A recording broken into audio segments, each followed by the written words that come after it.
So this is a video demonstration for Lab 8.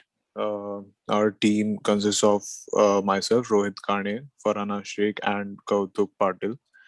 So we'll go through all the files one by one and give a brief explanation of them. So firstly, this is the Verilog file for the pipeline. This is based on the pipeline diagram which was provided in the PDF. So here we can see that we have created multiple registers, stage registers, IFID, IDEX, EXMEM, and EXWB. So after that, we have instantiated the memories, the I memory, the register file, and D memory.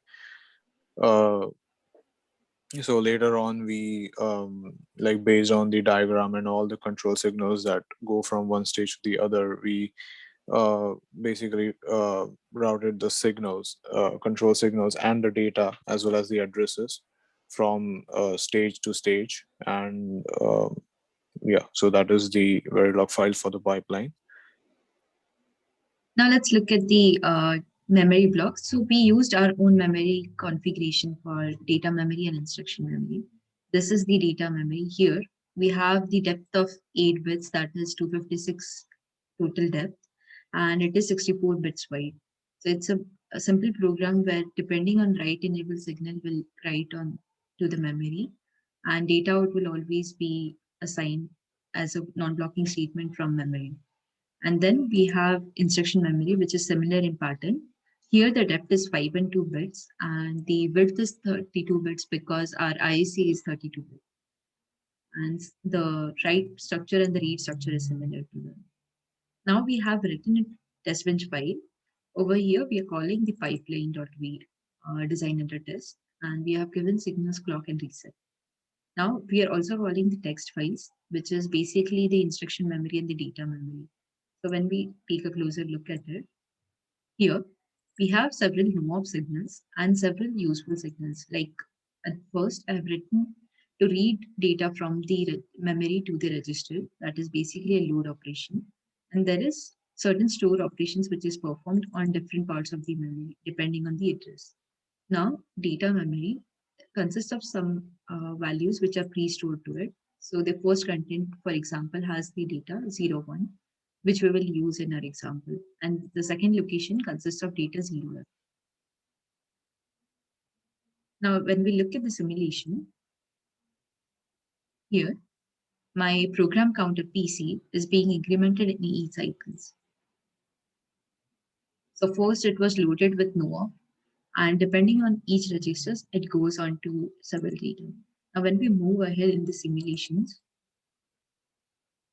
we can see the contents of register file, the main memory of our internal registers, that is being updated. So the location contents of registered file at location 2 and at location 3, as well as register 0, is being updated in these cycles after certain time duration. So 1 clock duration later. Now, similarly, after the write operation into the memory, we can see that the content which was earlier mem out was 01. But after just writing to the value, let me just zoom in. Yeah. So earlier this value, if we look at it, it was 0f for the same memory address. So when we look at the address which was provided in this location, it stays the same, but still your data is updated to 01. So that is how we performed load and store, basically an operation which doesn't require ALU. Now we'll look at the ALU design for this. Yeah, so basically we have written a Verilog file for the ALU, and the ALU operations depend upon the ALU CTRL control signal, so which is basically a 4-bit signal. So later on in the file, we can see that based on the case statement of the ALU CTRL, we perform multiple operations.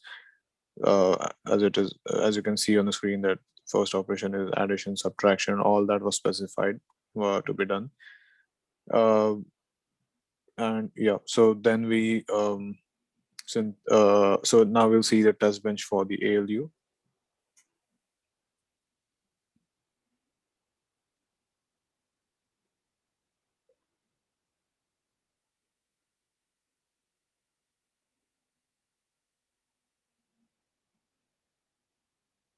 Yeah, so then we toggled the ALU CTRL for performing various operations on the data, which is A and B, and that can be seen. The output can be seen on the Z. Uh, yeah, So on the the Z. first output is doing addition. So you can see the last bit, for example, 0 plus 9 is given out to be 9. But in the second operation, it is doing subtraction. So 4 minus 1 is equal to 3. And similarly, all other operations were verified.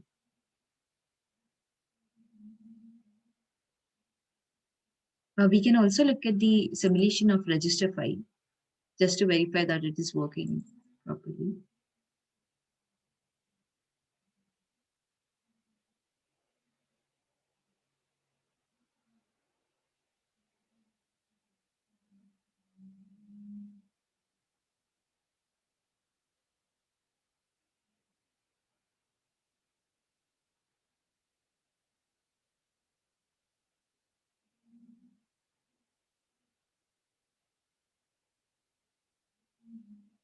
So when we zoom in, basically we have written data into several locations using write address and write data. And using the two channels for read board, we can see that several data has been accessed based on what is written into it. So at R0 data, you can see some data popping up. It's corresponding to the address 01, which was written at this location. So we can see that the data which was written into is successfully can be read out. Now, Yeah, we then synthesized the design and generated a bit file, and then later on we downloaded the bit file on the NetFPGA control node, and then we pinged all the nodes in the design, and as you can see on the screen that all the nodes were up and running post the synthesis. now to interface it with the instruction and data memory, we updated the IDs.xml file. So for that, we have several software registers. For example, for using read addresses, we have declared it as a generic software. But for data memory write address or for data in general, we have written 32-bit system. Now our data memory is 64 bits in width. So we have split it up into high register and low registers. Now these registers are initialized in the IDS.v, and then it can be used easily using the Perl interface. So we are using IDS reg itself. Now here we have declared the registers which are needed for us. The data memory data high, DMEM data low, and read address and write addresses for each of the instructions. And we have declared functions which is basically memwrite and memread, which will give the command of what operation needs to be performed and the address corresponding to it. Based on that, the value will be written or read from it. Now, similarly, we have a function for reset, which will basically reset the entire instruction memory to all zeros at the start.